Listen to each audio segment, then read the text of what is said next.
Good morning. Excuse me. Bet you didn't expect to hear from me this morning. Over the past few weeks, we've had several stories of generosity and how different people in our congregation have come to learn about generosity and how it can grow at times and be contagious. I know we heard from Paul and Scott and also Pastor Katie. My story is much more recent and requires a little bit of background first. So let me start by explaining my son's interesting hobby. Jeffrey and I have been racing radio-controlled cars the last couple of years, using our downtime during the pandemic to build, paint, practice, and otherwise wrench on these cars. Despite not having any experience, Jeffrey took to the racing like a fish to water. He quickly rose to the top of the classes in which he was competing. He eventually was asked to leave the 12 and under class because it was increasingly unfair for the other kids at the track.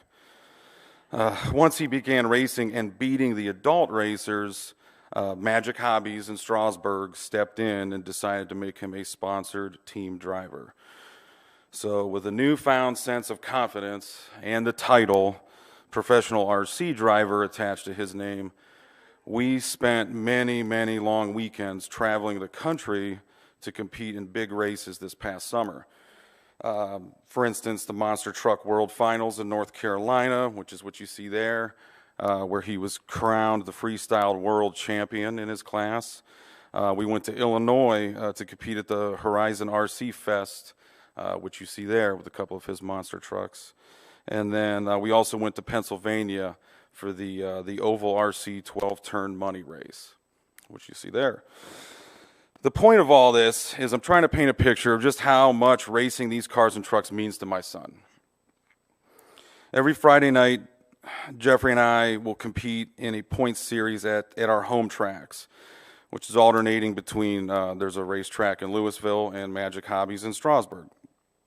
This is usually highly competitive, and at times it can be pretty cutthroat. A few Fridays ago, as the Fall Points series was heating up, Jeffrey was presented with a choice, an opportunity to be generous, an opportunity to be selfless, and an opportunity to show empathy. You see, one of his fellow racers has cerebral palsy. He only has the use of one hand, but manages to put down the laps as good as just about anybody. And he doesn't always make it to the track very often. But on this occasion, he was there and having a good night when he had something break on his car, rendering it undrivable. Without hesitation and without being prompted, Jeffrey offered the gentleman his car. Jeffrey gave up his spot in the feature race that night so that this less fortunate man could race. It meant the world to this man, and Jeffrey was well aware of the consequences. He gave up the points and possibly a spot on the podium at the end of the season to give this person an opportunity to enjoy the hobby just like him. It was the right decision, and it was a generous decision. Obviously, Tracy and I couldn't be more proud, but I am here to say that you all should be too. Besides being blessed with wonderful grandparents and halfway decent parents, Jeffrey has grown up around this congregation and witnessed your generosity firsthand. He was baptized right here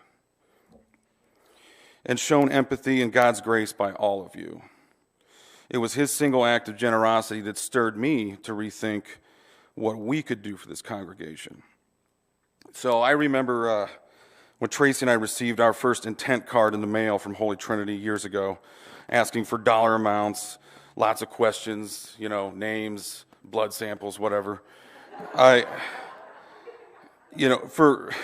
new parents that were navigating personal finances, it looked very daunting. I'm not going to lie.